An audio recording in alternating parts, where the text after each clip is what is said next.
Hi all of you. Welcome back to Rama Reddy maths academy. And ఇదేంటిది అని అంటే curve tracing.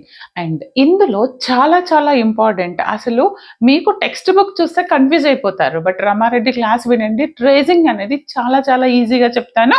అది మీకోసం. అండ్ ఈ వీడియో ఫస్ట్ గణిత్ బై రమారెడ్డిలో ఉంటుంది, తర్వాత మన రమారెడ్డిలో ఉంటుంది. లింక్ ఇస్తాను, చెక్ చేసుకోండి అక్కడికి వెళ్ళి. ఫస్ట్ ఆఫ్ ఆల్ ఈ కర్వ్ ట్రేసింగ్ దీన్నే ట్రేసింగ్ ఆఫ్ కర్వ్స్ అని అంటారు. దీనికి మనం కొన్ని రూల్స్ ఫాలో అవ్వాల్సి ఉంటుంది. అది చాలా సింపుల్. చూస్తే కొంచెం మీకు కాంప్లికేటెడ్గా ఉంటుంది, కానీ అవి ఏ రూల్స్ ఎలా ఫాలో అవ్వాలి, దేని తర్వాత ఏది చేయాలి అనేది నేను మీకు విత్ డెఫినేషన్స్ విత్ ఎగ్జాంపుల్స్తో చెప్తాను. క్లియర్గా వినండి. ఏదైనా ఒక కర్వ్ ఇస్తారు మనకి, y² = 4ax కావచ్చు, ఆర్ y = x³ కావచ్చు. అలా ఇచ్చేసి ట్రేస్ ఏ కర్వ్ అని అడుగుతారు. ఇది కంపల్సరీ క్వశ్చన్ వస్తుంది, డామ్ షూర్ క్వశ్చన్ వస్తుంది. కాబట్టి మీరు మిస్ అవ్వకండి. చూడండి నాన్న, ఏమంటున్నారు, కర్వ్ ట్రేసింగ్ లో మనం ఒక 8 రూల్స్ ఫాలో అవుతాం. ఫస్ట్ అవి ఏంటో డిస్కస్ చేసిన తర్వాత will do the problem, right? నాకు తెలుసు ఈ కంటెంట్ మీకు చాలా యూస్ఫుల్ అవుతుంది అనుకుంటున్నాను. కంపల్సరీ మీరు దీనికి ఒక లైక్ ఇవ్వండి. మీలాగా సెర్చ్ చేసే ప్రతి ఒక్క స్టూడెంట్కి రీచ్ అవ్వాలి. That's it. చూడండి బేటా, కర్వ్ ట్రేసింగ్లో మనం ఎలా చెక్ చేస్తాము, ఎలా ట్రేస్ చేస్తామంటే, first we have to check the symmetric property. మొత్తం 8 ప్రాపర్టీస్ ఉన్నాయండి. అందులో నేను ఫస్ట్ చెక్ చేయాల్సినటువంటి ప్రాపర్టీ ఏంటి అని అంటే symmetric. Just second. Symmetric property. మరి ఈ సిమెట్రిక్ ప్రాపర్టీని ఎలా చెక్ చేస్తాము అనేది కూడా చెప్తాను. ఏం లేదండి, సిమెట్రిక్లో మనకి 3 టైప్స్ ఉంటాయి. ఫస్ట్ కన్లో అండర్ ఏబిసి మనకి ఫస్ట్కి వస్తుంది. ఏంటంట, ఇచ్చినటువంటి the given curve is symmetric about x axis if it has even powers of y. ఎప్పుడు మనము సిమెట్రిక్ టు ఎక్స్ యాక్సిస్ అంటాం చెప్పండి? సిమెట్రిక్ అబౌట్ ఎక్స్ యాక్సిస్ అని ఎప్పుడు అంటామంట?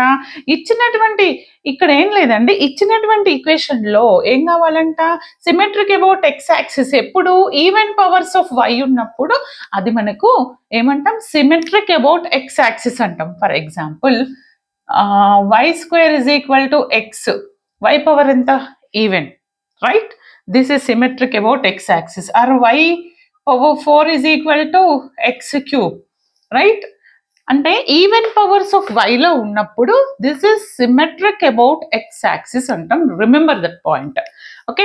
And the next one is the given curve is symmetric about y axis ఎప్పుడంట, if it has even powers of x. ఇక్కడ even powers of y, even powers of x అంటున్నాను. అంటే ఎలా ఉంటుంది అది? Suppose x² = y³ and x⁴ = y. చూడండి, x power ఏముంది, even ఉంది, 2 or 4. ఇలా ఉన్నప్పుడు మనం ఏమంటాం దాన్ని, this is symmetric about y axis అంటాము. Done.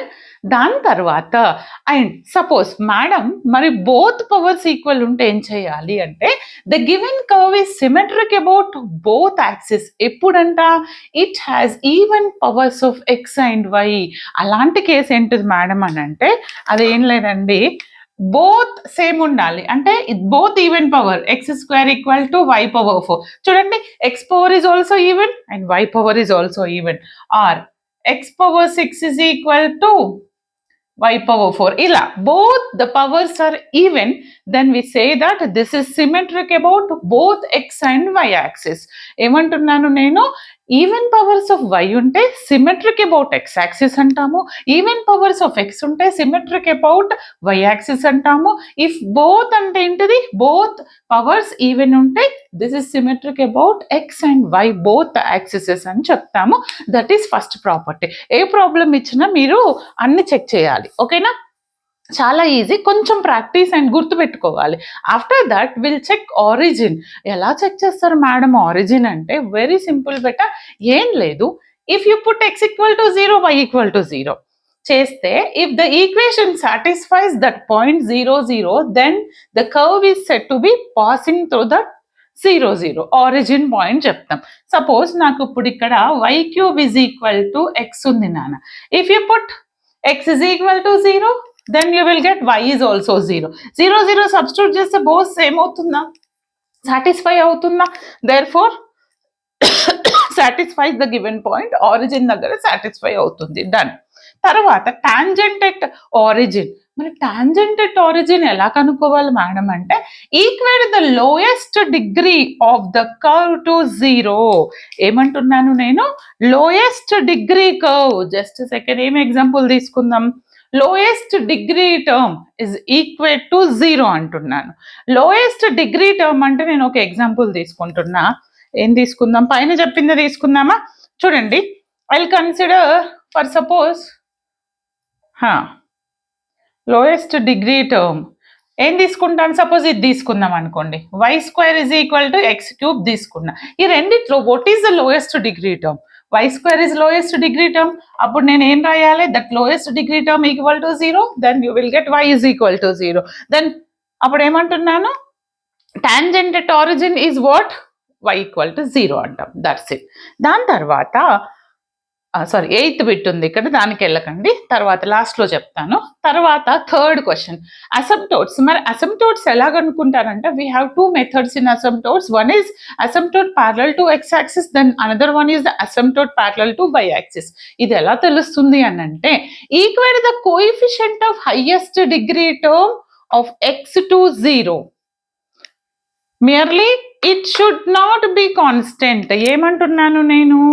Equate highest degree term of x to 0, highest degree term of x to 0 చేస్తే, ఫర్ ఎగ్జాంపుల్ నేను ఇక్కడ ఏం తీసుకుంటా అంటే, y² is equal to x minus a into x³ ఉంది నాన్న. ఏమంటున్నాను? Asymptote parallel to x axis ఎప్పుడవుతాయంట? హైయెస్ట్ ఏదైనా తీసుకో నువ్వు, బట్ ఈ ఎగ్జాంపుల్లో హైయెస్ట్ డిగ్రీ టర్మ్ అంటే ఏంటిది? x³ హైయెస్ట్ డిగ్రీ, దాని కోఎఫిషియంట్ అంటే ఏంటిది? x మైనస్ ఏ. ఆ x మైనస్ ఏని ఈక్వేట్ టు 0 చేసామనుకోండి, మనకి ఏమొస్తుంది? మనకి x ఇజ్ ఈక్వల్ టు ఎంత వస్తుంది? a వస్తుంది. అంటే x is equal to a is a asymptotes అని చెప్తాం. ఓకే, ఎట్లా మేడం అని అంటే, హైయెస్ట్ డిగ్రీ ఇలా ఉన్నప్పుడు this is parallel to x axis, then highest power తీసుకుంటాం. సరే, ఫర్ ఎగ్జాంపుల్ మీకు ఇది అర్థం కాలేదంటే ఇంకొకటి తీసుకోండి. Suppose x minus A y³ is equal to x² అని ఉంది నాకు ఇక్కడ. అసంప్టోట్ ప్యారలల్ టు y యాక్సిస్ అని ఎప్పుడు అంటాము అని అంటే, ఇలా ఉన్నప్పుడు equate the coefficient of highest degree. Highest degree parallel to x అన్నప్పుడు మీరు x highest power of this will equate to 0 అంటాం. ప్యారలల్ టు y అన్నప్పుడు దీని coefficient highest power of this y term, highest degree of term of y గుర్తుపెట్టుకోండి. Parallel to x అన్నప్పుడు, parallel to x axis అని అంటే highest ఈ x యొక్క highest degree ఇది ఉండొచ్చు, ఇంకొక టర్మ్ కూడా ఉండొచ్చు. హైయెస్ట్ డిగ్రీ ఉన్నటువంటి x టర్మ్ కోఎఫిషియంట్ ని you have to equate to 0, then you will get that asymptote. ఇక్కడ ఏమంటున్నాను నేను? Highest degree of y. ఏంటిది నాకు హైయెస్ట్ డిగ్రీ? ఇక్కడ నీకు y ఇంకొకటి కూడా ఉండొచ్చు, y⁻1 ఉంది, y³. What is our highest degree? y³. దాని కోఎఫిషియంట్ ఎంత? x minus a. Then it is equal to 0, then you will get x is equal to a is our asymptote. Okay, then తర్వాత points ఎలా కనుక్కుంటామంటే, put x equal to 0 you will get y value, and put y is equal to 0 you will get x value. Problem చేస్తే మీకు ఇక్కడ వచ్చేస్తుంది. ఇది కూడా clarity ఇస్తాను. ఓకే, ఇందులోనే సాల్వ్ చేద్దాం. తర్వాత రీజియన్. ఈ రీజియన్ ఏంటి అని అంటే, ఇక్కడ మీకు x వాల్యూ తీసుకుంటారు కదా ఫ్రమ్ టేబుల్ సమ్ కర్వ్ నుంచి, you will get x and y values. వాటిని ప్లాట్ చేస్తే you will get one diagram. Okay, this is hour process. తర్వాత tangent.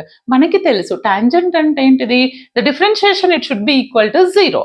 dy by dx is equal to 0. The tangent of the curve అంటే dy by dx is equal to 0. ఇచ్చింది ఏదైనా curve కావచ్చు, దానికి differentiation with respect to x చేసి equate to 0 చేస్తే you will get the tangent. దాని తర్వాత మీకు కింద ఉన్నది కనిపిస్తుందా చూడండి ఒక్కసారి. 7 and 8 పాయింట్ డిస్కస్ చేద్దామండి. Just second.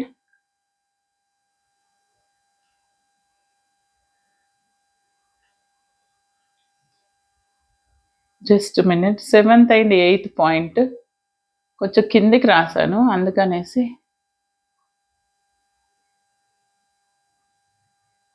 Yes, done, clear. ఇప్పుడు చూడండి నాన్న, సెవెంత్ ఎయిత్ పాయింట్. సెవెంత్ ఏంటిదంటే రైజింగ్ అండ్ ఫాలింగ్ కర్వ్స్. ఈ రైజింగ్ అండ్ ఫాలింగ్ కర్వ్స్ ఎలా కనుక్కుంటాము అని అంటే ఏం లేదు నాన్న, రైజింగ్ ఫాలింగ్ కర్వ్ అంటే you have to differentiate 2 times.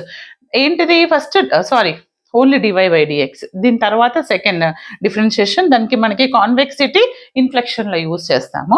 ఇక్కడ ఫస్ట్ డిఫరెన్షియేషన్ టాంజెంట్ అనుకుంటావు కదా, సో వాల్యూ వస్తుంది కదా, if that is greater than 0 then the curve is rising అని చెప్తాము. ఇఫ్ డివై బై డిఎక్స్ అనేది లెస్ దెన్ 0 వస్తే కర్వ్ ఈస్ ఫాలింగ్, అంటే పాజిటివ్ వస్తే ద కర్వ్ ఈజ్ రైజింగ్ అంటాం, నెగిటివ్ వస్తే ద కర్వ్ ఈజ్ ఫాలింగ్ అంటాం. అండ్ ఇఫ్ దట్ డిఫరెన్షియేషన్ ఒకవేళ ఈక్వల్ టు 0 వచ్చిందనుకో the curve is neither rising not falling అంటాం. Remember that. తర్వాత concavity and convexity point of inflection. మన కాన్కేవిటీ అంటే ఏంటి మేడం అంటే మీకు డివై బై డిఎక్స్ వస్తుంది కదా, దాన్ని డబుల్ డెరివేటివ్ చేయండి. ఒకవేళ దట్ వాల్యూ గ్రేటర్ దెన్ అయినప్పుడు అదేంటంటే కాన్కేవ్ అప్వర్డ్స్. కాన్కేవ్ ఎలా ఉంటుంది, అప్వర్డ్స్ లేదా ఈ direction. Okay, and convex downwards గుర్తుపెట్టుకోండి. అండ్ ఒకవేళ లెస్ దెన్ అయినప్పుడు కాన్కేవ్ అనేది డౌన్వర్డ్స్ లో ఉంటుంది, కాన్వెక్స్ అనేది అప్వర్డ్స్ లో ఉంటుంది. If it is equal to 0 after the second differentiation the point it is equal to 0 point of inflection అంటాం. అంటే మీకు ఏమర్థమైంది ఇక్కడ, మనకి మొత్తం ఈ 8 పాయింట్స్ చెక్ చేసిన తర్వాత మనకి ఆ కర్వ్ని ఎలా ట్రేస్ చేయాలనేది మీకు అర్థమవుతుంది. Now I take one problem and will do 1 by 1 step. Okay, just note down, కావాలనుకున్న వాళ్ళు నోట్ చేసుకోండి. చూడండి అమ్మా, ఇక్కడ ప్రాబ్లం ఇచ్చారు, trace the curve y is equal to x³ అంటున్నారు. ఏమంటున్నారు, y is equal to x³. ఇలానే ఇస్తారు మీకు problem, trace the curve y is equal to x³. First simple curve తీసుకున్నాను నేను మీకు, తర్వాత మీకు కాంప్లికేటెడ్ అండ్ రిపీటెడ్ క్వశ్చన్స్ అనేది సాల్వ్ చేద్దాము కమింగ్ వీడియోస్లో, బట్ చెక్ చేస్తూ ఉండండి. ఫస్ట్ మనము దీనికి ఏం చేయాలంటే 1 by 1 చెక్ చేద్దాం.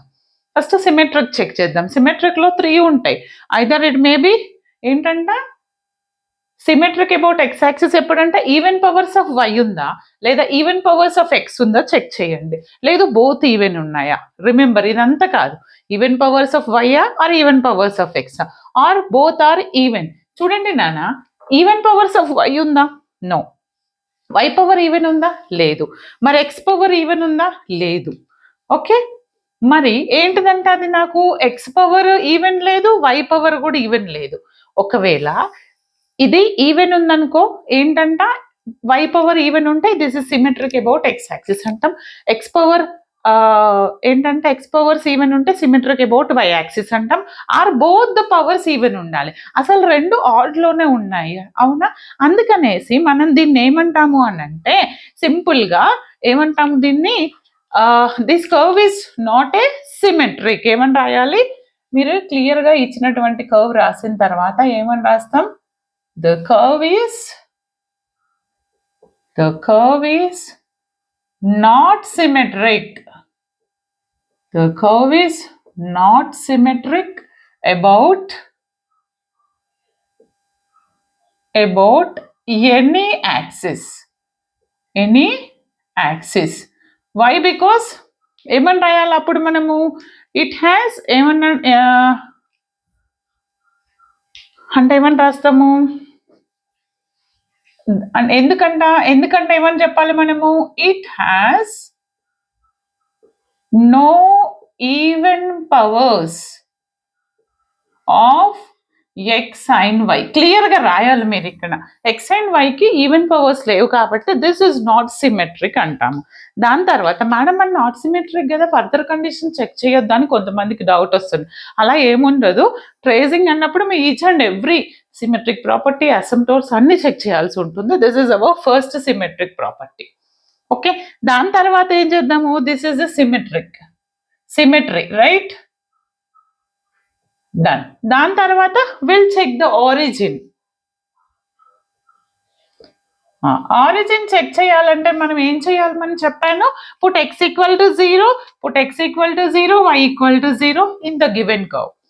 ఓకే, అదే చేస్తాను ఇప్పుడు. ఇక్కడ నేను ఏం చేస్తాను అని అంటే ఇచ్చినటువంటి ఈక్వేషన్లో y is equal to x³ లో the given one is y is equal to x³ right. ఇందులో నేను ఏం చేయాలి, put x is equal to 0, and y is equal to 0. మరి x0 y0 సబ్స్టిట్యూట్ చేస్తే బోత్ 0 0 వస్తుంది, రైట్? రైట్. అప్పుడు మనం ఏమంటాం, బోత్ 0 0 వచ్చింది కాబట్టి the point 0 is satisfies the curve passing through this curve అని అంటాము. ఏమని అంటాము? దేర్ ఫోర్ అంటే ఏ point, therefore the given point of origin is what? 0, 0 the given point. Done. దాని తర్వాత విల్ చెక్ ఆరిజిన్ అయిపోయింది. టాంజెంట్ ఎట్ ఆరిజిన్ ఎలా చెక్ చేస్తాము? టాంజెంట్ అంటే చెప్పాను. Next one is main tangent. మరి టాంజెంట్ ఎట్ ఆరిజిన్ అంటే equate the lowest degree term of the curve. నాకు ఇచ్చినటువంటి కర్వ్ ఏంటిది? y is equal to x cube. Lowest degree x⁻3 ఉంది, y⁻1. ఏది తక్కువ ఉంది? y. అంటే equate the lowest degree term equal to 0. Lowest degree term అని అంటే నేను y కదా అక్కడ, అప్పుడు y అనేది 0 అయిపోతుంది. అంటే నాకు టాంజెంట్ ఏంటిది? Therefore y is equal to 0 is the tangent at origin. Tangent at origin అని రాయాలి. ఆరిజిన్ కనుక్కున్న తర్వాతనే విల్ గో ఫర్ టాంజెంట్. ఎందుకని టాంజెంట్ ఎట్ ఆరిజిన్ దగ్గర రాశాను, నార్మల్ టాంజెంట్ వేరు. Tangent at origin. డన్. కొంచెం మీకు ఫస్ట్ కాబట్టి డిఫరెంట్గా ఉండొచ్చు. మీకు మోర్ అండ్ మోర్ ప్రాబ్లమ్స్ నాతో పాటు కూడా సాల్వ్ చేయండి, క్లియర్గా ఉంటుంది. దాని తర్వాత టాంజెంట్ అయిపోయింది. దీని తర్వాత నేను మీకు ఏం చెక్ చేయమని చెప్పాను, ఇక్కడ రాశాను ఇందాక, అసిమ్ప్టోట్స్. ఏంటిది అవి? అసిమ్ప్టోట్స్.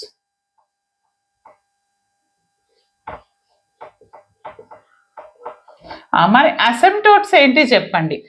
దెర్ ఈజ్ నో అసిమ్ప్టోట్స్ అంట. ఎందుకు చెప్పండి మీరు ఒకసారి. ఇందాక చెప్పాను ఇచ్చింది y is equal to x cube కదా, దెర్ ఈజ్ నో అసిమ్ప్టోట్స్ అంటే ఏంటిది? అంటే this is not parallel to X and this is not parallel to y. ఎలా చెప్పారు మేడం అని అంటే, ఏదైనా కోఎఫిషియంట్ తీసుకొని హైయెస్ట్ పవర్ ఉంటే దాన్ని ఈక్వేట్ చేస్తాం. హైయెస్ట్ పవర్ ఇప్పుడు ఇలా ఉందనుకో, y is equal to x-5 into x cube ఉంటే, ఇప్పుడు ఇది x-5 equal to 0, highest power of x, therefore x is equal to 5, this is parallel to x axis అని అంటాం, రైట్? బట్ ఇక్కడ నీకు పవర్ యొక్క హైయెస్ట్ పవర్ కోఎఫిషియంట్ ఎంత ఉంది ఇక్కడ? మెర్లీ. ఇందాక చెప్పాను, merely if there is not a constant, అప్పుడు ఏమని రాయాలి నేను ఇక్కడ? బోత్ ద యాక్సిస్ ఏమంటున్నాను నేను ఇక్కడ, y is equal to x cube లో there are no asymptotes parallel to, ఏమని రాస్తాను? దేర్ ఆర్ నో అసిమ్ప్టోట్స్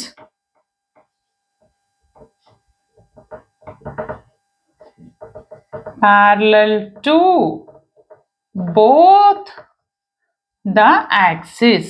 ఎందుకని x and y are merely constant. ఎలా అంటావా? ఇప్పుడు దీని కోఎఫిషియంట్ ఎంత? 1.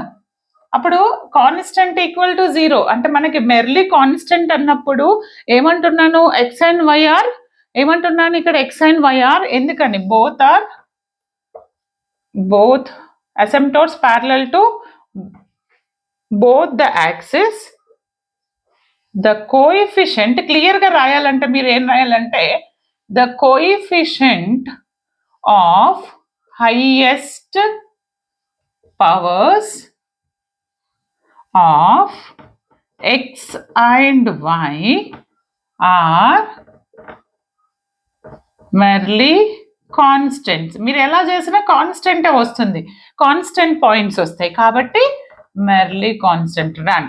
అసిమ్ప్టోట్స్ అయిపోయింది. దాని తర్వాత మనం ఏం చేయాలంటే, ఇది రబ్ చేసేద్దాము.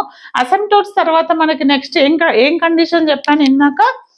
పాయింట్స్ ఫైండ్ అవుట్ చేయాలి. ఆ పాయింట్స్ ఎలా ఫైండ్ అవుట్ చేయాలి? ఇక్కడ రాద్దామా? కనిపిస్తుందా లేదా? Will do. ఓకే, ఇక్కడ రాసిద్దాం పాయింట్స్.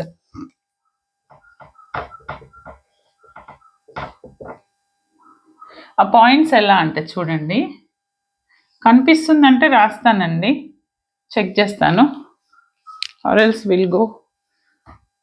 ఓకే, కొంచెం కనిపించట్లేదు కదా, ఇక్కడి వరకు ట్రై చేద్దాం.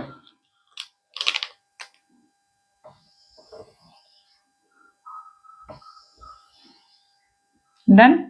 ఇక్కడ ఏం లేదు, ఎక్స్ ఇది వైఏ ఇది వైఏ. ఎక్కడెక్కడ స్టార్ట్ అవుతుందంటే minus infinite minus infinite minus up to plus infinite plus infinite plus infinite. ఎలా తీసుకుందామంటే చూడండి, మనకేమని తెలుసు, y is equal to x cube కదా. నేను x value if you put ఏం తీసుకున్నాను, నేను ఆల్రెడీ చెప్పాను పాయింట్స్లో, x is equal to 0 substitute చేసి you will get y, and y is equal to 0 substitute చేసి యూ విల్ గెట్ ఎక్స్. ఇప్పుడు నేను y is equal to 0 substitute చేస్తాను. సో ఎక్స్ వాల్యూస్ ఫస్ట్ మనం కన్సిడర్ చేయాలి. We can consider up to positive negative axis కాబట్టి నేను ఇది 0 1 2 3 so on, ఇది -1 -2 -3 సో ఆన్. అప్పుడు y ఏమవుతుంది, -3 whole cube -2 whole cube -1 whole cube 0 1 cube 2 cube 3 cube so on. ఇదేమవుతుంది నాకు 27 ఏనా, ఎస్. ఇది మైనస్ నెగిటివ్ వస్తుంది నాన్న, ఎందుకని ఆడ్ పవర్ ఉంది.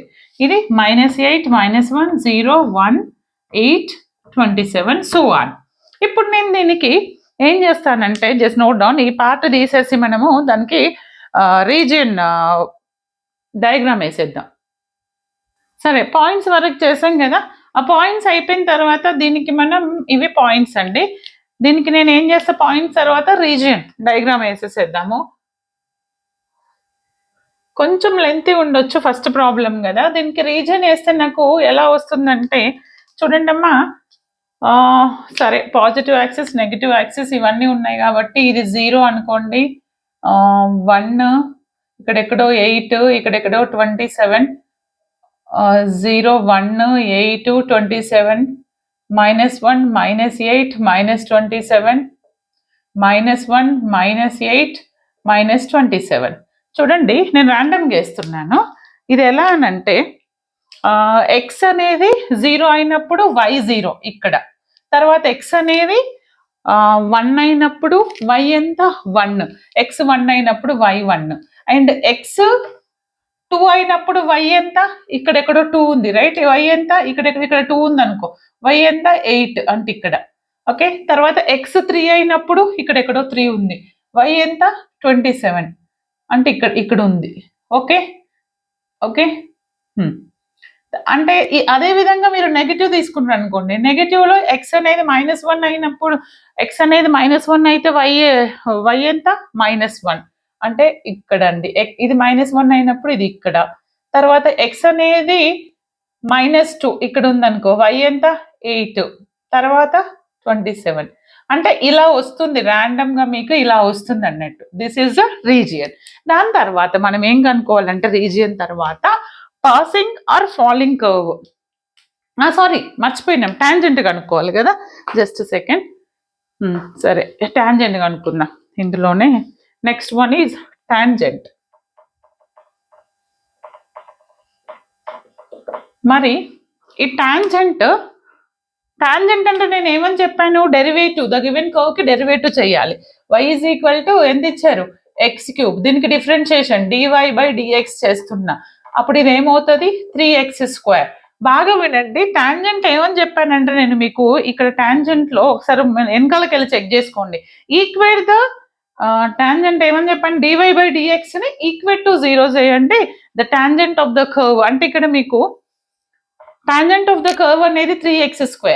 if you put x is equal to 0 0, x is equal to 1 square చేసిన 3 వస్తుంది, 2 తీసుకుంటే 2 స్క్వేర్ అంటే పాజిటివ్ వస్తుంది, మీరు నెగటివ్ తీసుకున్న పాజిటివ్ వస్తుంది. అంటే మీకు టాంజెంట్ అనేది ఏమొస్తుంది, any positive or negative value it should be greater than 0 for all X. అవునా, ఫర్ ఆల్ ఎక్స్. అంటే నేను ఏమని రాయొచ్చు టాంజెంట్ ని, ద కర్వ్ ఈజ్, ఒక టాంజెంట్ అంటే ఏమని రాస్తారు, therefore this is the tangent of the given curve, 3x² is the tangent of the given curve, that's it. తర్వాత రైజింగ్ అండ్ ఫాలింగ్ చేసేటప్పుడు కొంచెం మీరు టెన్షన్ పడొద్దు, ఈజీ. రైజింగ్ అండ్ ఫాలింగ్, ఈ రైజింగ్ ఫాలింగ్ లో నేను మీకు ఇక్కడ ఏమని చెప్పాను, 3 కండిషన్స్ చెప్పాను. ఏంటిదంట, రైజింగ్ ఫాలింగ్ లో ఫస్ట్ డెరివేటివ్ అనేది ఏం కావాలి, రైజింగ్ ఫాలింగ్ లో 3 కండిషన్స్ చెప్పాను కదా. The curve is rising. ఒకవేళ మీకు ఇక్కడ గ్రేటర్ దెన్ చెప్పాల్సిన అవసరం లేదు, సింపుల్గా 3x² is the tangent of the given curve అని రాయాలి. ఈ గ్రేటర్ దెన్ లెస్ దెన్ ఇక్కడ చెక్ చేస్తాం. ఏంటంట, if dy/dx is greater than 0 అప్పుడు దాన్ని మనం ఏమంటాం, కర్వ్ ఈజ్ రైజింగ్ అంటాం. అవునా? If it is less than 0 falling అంటాం. If it is equal to 0 neither rising nor falling. మరి ఏదవుతుంది, if you put x all, ఇందాక చెప్పాను కదా ఎక్స్కి ఏ వాల్యూ సబ్స్టిట్యూట్ చేసినా గ్రేటర్ దెన్ వస్తుంది.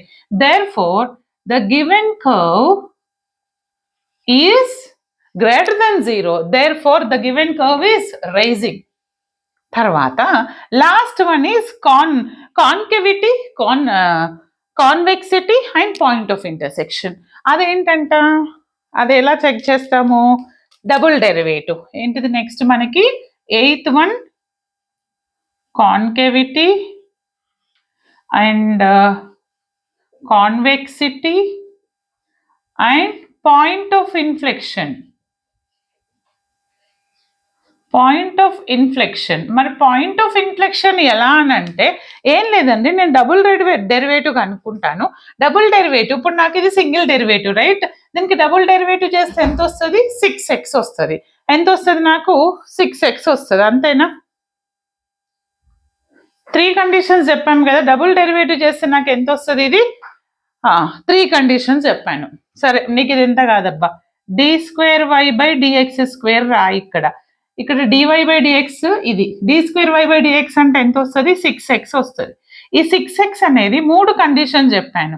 6x అనేది గ్రేటర్ దెన్ అయినప్పుడు ఏమని చెప్పాను, this is greater than 0. Greater than రాద్దామా, లెస్ దెన్ తీసుకుందామా. First x is equal to 1 తీసుకుంటే this is less than right. If x less than 0 ఏదైనా రాయండి, if x less than 0, x less than 0 అని అంటే నెగిటివ్ వాల్యూ తీసుకుంటే 6కి మనకు అన్ని నెగిటివే వస్తాయి రైట్. నెగిటివ్ వస్తాయి అంటే లెస్ దెన్ అంటే కాన్కేవిటీ డౌన్వర్డ్స్, అంటే కాన్కేవ్ డౌన్వర్డ్స్, మీకు అర్థం కావడానికి ఇది కాన్వెక్స్ అప్వర్డ్స్. తర్వాత if x greater than 0, x greater than 0 తీసుకుంటే నాకేమవుతుంది, 0 కంటే పెద్దవి 1, 2, 3 అని, అంటే ఇక్కడ నెగిటివ్ తీసుకున్నా ఇక్కడ పాజిటివ్ తీసుకుంటే అప్పుడు గ్రేటర్ దెన్ వస్తుంది. ఓకే, కాబట్టి అప్పుడు ఏమవుతుంది నాకు, గ్రేటర్ దెన్లో కాన్కేవ్ అప్వర్డ్స్ అవుతుంది అండ్ కాన్వెక్స్ డౌన్వర్డ్స్ అవుతుంది. ఇది మన కండిషన్ ఆల్రెడీ ఇందాక తీసుకున్నాం. Or if x is equal to 0, x is equal to 0 తీసుకుంటే 6x అంటే 0 వస్తుంది. అంటే d²y/dx² ఈక్వల్ టు 0 వస్తే నేను ఏమని చెప్పాను, point of inflection. Is it clear? అర్థమైందా? ఈ విధంగా చేయాలి. నెక్స్ట్ క్లాసెస్లో మీకు ఇంకా మోర్ అండ్ మోర్ ప్రాబ్లమ్స్ చేస్తే ఒక క్లారిటీ వస్తుంది. నెక్స్ట్ క్లాస్లో డిస్కస్ చేద్దాం. All the very best. Thanks for watching. Like, share, comment compulsory.